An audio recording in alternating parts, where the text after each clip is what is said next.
Kamran academy classes में आप सबका स्वागत है, इस्तकबाल है, वेलकम है। आज की इस वीडियो में बेसिकली जो हम डिस्कस करने जा रहे हैं वो ये है कि अगर आपको बीए स्पेनिश एंट्रेंस को क्रैक करना है तो क्या इंपॉर्टेंट टिप्स होंगे, क्या स्ट्रेटेजी होगी, किस तरीके के क्वेश्चन पेपर सेट किए जाएंगे, इन तमाम चीज़ों पे हम अभी इस वीडियो में डिस्कस करेंगे। सबसे पहले ज़रूरी है कि हमें पैटर्न समझना पड़ेगा, सिलेबस को समझना पड़ेगा कि क्या सिलेबस है जिसके अकॉर्डिंग हमें प्रिपरेशन करना होगा ताकि ईज़िली हम इस एंट्रेंस को क्वालिफाई कर जाए। तो देखिए, अगर हम बात करते हैं सबसे पहले कि स्पेनिश और फ्रेंच का नेचर सेम ही होगा, एक ही तरह के क्वेश्चन पैटर्न होंगे। इसमें भी पार्ट 1 है, पार्ट बी है एंड पार्ट सी है।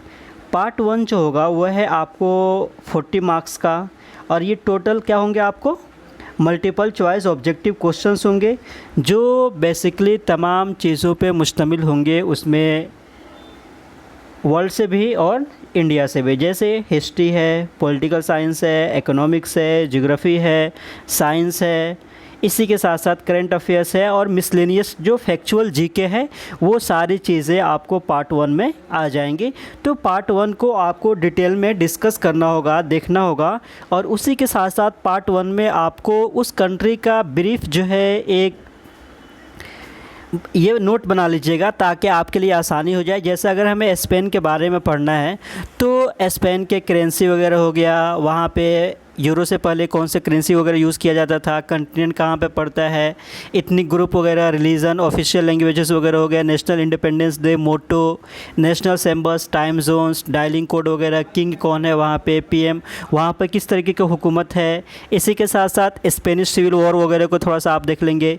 स्पेन और उनका किन किन एसोसिएशन के साथ ऑर्गेनाइजेशन है और किन किन ऑर्गेनाइजेशन के साथ एसोसिएशन है वो देख लेंगे। इसी के साथ साथ सबसे ज़्यादा जो इम्पोर्टेंट है, ज्योग्राफी ऑफ स्पेन में बहुत सारी चीज़ें आपको देखनी होंगी। वहाँ का हाईएस्ट पॉइंट, लोवेस्ट पॉइंट देखना होगा, मेजर सिटीज़ ऑफ स्पेन देखना होगा, major land forms, major bodies of water, ठीक है, फेमस पीपल वगैरह हो गया या फेमस प्लेसेस वगैरह, ये सारी चीज़ें आपको वहाँ के कंटेक्स्ट में देखनी होंगी।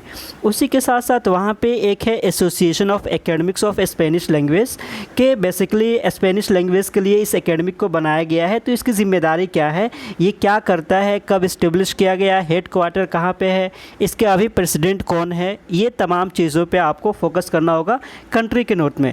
इसी के साथ साथ जिनको भी वहाँ पे नोबेल लॉरिएट्स हैं, जिनको नोबेल प्राइज़ से सम्मानित किया गया है, वो भी आपको देखना है। सबसे लास्ट 2010 में मिला है। तो ये आपका एक नोट होनी चाहिए कंट्री के ऊपर ब्रीफ में, ताकि उस कंट्री से रिलेटेड कुछ भी है आए तो हम इजीली लिख सके। ऑब्जेक्टिव में जो होगा basically multiple choice questions on logic and reasoning skills. इसमें क्या होगा, बेसिकली आपको रीजनिंग के जितने भी पोर्शन है, ठीक है, खाओ एनालॉजी वगैरह हो या सिलोगिज्म वगैरह हो, इसी के साथ साथ कोडिंग डिकोडिंग वगैरह हो गया, नंबर सीरीज़ हो गया, सीरियल नंबर वगैरह हो गया, इसी के साथ साथ ब्लड रिलेशनशिप हो गया, आर्टिफिशियल लैंग्वेजेस वगैरह, ठीक है, सेटिंग अरेंजमेंट वगैरह, यानी कि रीजनिंग में जिस तरीके के क्वेश्चंस होते हैं उन तमाम पहलुओं पे आपको ध्यान देना होगा। और ये 40 नंबर के होते हैं जो बहुत ही ज़्यादा इम्पोर्टेंट होते हैं। अगर आपका रीजनिंग का पोर्शन अच्छा है तो आप इजीली एग्ज़ाम को क्वालिफाई कर जाएंगे। तो रीजनिंग वाले में भी आपको रीजनिंग के जितने भी पार्ट हैं उन तमाम पार्ट पे फोकस करना होगा। पार्ट सी जो है, ये अगर ध्यान में हम देंगे तो ये क्या है कि objective multiple choice questions to check reading comprehension. Basically आपको 1 से 2 पैराग्राफ दे दिए जाएंगे और उस पैराग्राफ के बेसिस पे कुछ क्वेश्चंस होंगे जो उसी पैराग्राफ को आप कितना समझ पा रहे हैं, कितनी आपकी अंडरस्टैंडिंग है, उसके बेसिस पे आप रिप्लाई करेंगे। और एक चीज़ ये याद रख लीजिएगा कि मैं आपको ये बताना चाहता हूँ कि जो 2019 तक सर्टिफिकेट के जो भी एग्ज़ाम्स वगैरह हुए हैं, तो सर्टिफिकेट एंट्रेंस के लिए जो भी एग्ज़ाम होते हैं ना, जो भी एंट्रेंस पेपर है, तो आप उस एंट्रेंस पेपर को एक बार ज़रूर देख लीजिएगा। जो यहाँ पे इंस्ट्रक्शन है सिलेबस का, सेम वही सिलेबस जो है वो सर्टिफिकेट के लिए भी बनाया जाता था। तो उससे आप आइडियाज़ ले लेंगे कि 40 नंबर फर्स्ट पार्ट जो होता है वो जनरल नॉलेज का होता है, सेकेंड जो रीजनिंग से, और थर्ड जो होता है वो कम्प्रीहेंशन से। और इसी के साथ साथ मैंने अपने टेलीग्राम यूट्यूब चैनल पे पेन्स के हवाले से एक वीडियो भी अपलोड कर दिया है, तो आप उसको देख सकते हैं, उससे आप आइडियाज़ ले सकते हैं। और आप अपने आप को मज़ीद अपडेट रखने के लिए मेरे यूट्यूब चैनल को लाइक एंड सब्सक्राइब कर सकते हैं। Once again thank you so much.